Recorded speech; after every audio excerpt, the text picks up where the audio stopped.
A few more patients are free of Ebola in the US, and placebos can help kids with the cold. This is Healthcare Triage News.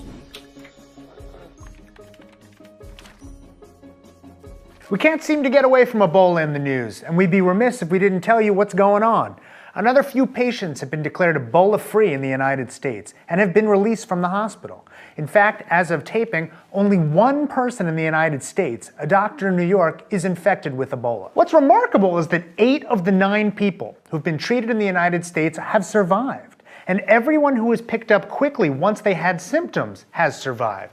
So why is the mortality rate so much lower here than in Africa, where mortality has hovered around 70% for this outbreak? One reason is that we have access not to Ebola-specific drugs, but to regular old drugs that we sometimes take for granted.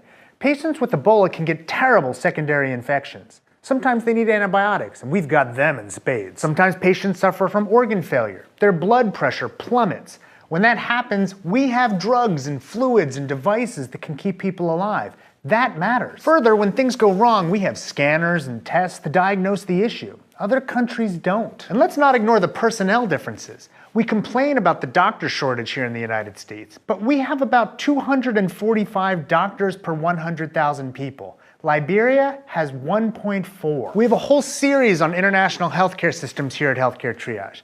But it's important to recognize that when we talk about one versus the other, I'm mostly complaining about first world problems. Literally. Poverty, real poverty, makes a huge difference in so many ways, Ebola included. Our second story is about treating kids with colds. Colds are awful, especially when a small child has one.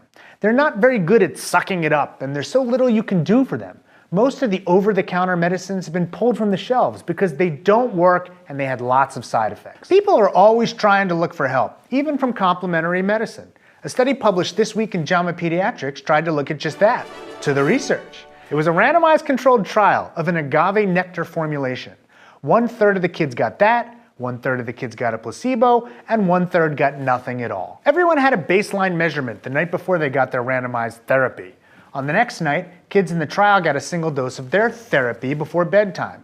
The main outcomes were cough, congestion, runny nose, and sleep, both for the child and for the parent. The first thing to note is that in all groups, even in the no therapy group, there were improvements from baseline.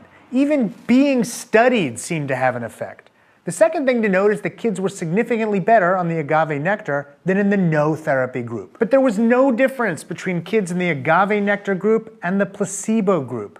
The placebo group also did significantly better than the no therapy group. This is why I tell parents who have kids with colds to try anything that I don't think has a harm. I include cost in the harm category. If you want to tell your child you're giving them a special drink of warm tea, that's awesome. If you have a special moisturizer that soothes their chest, that's great.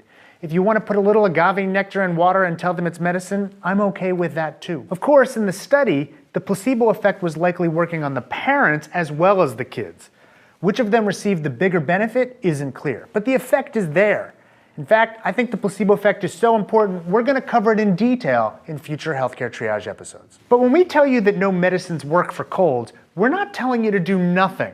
We're telling you that nothing works better than placebos. You absolutely should use placebos. They work.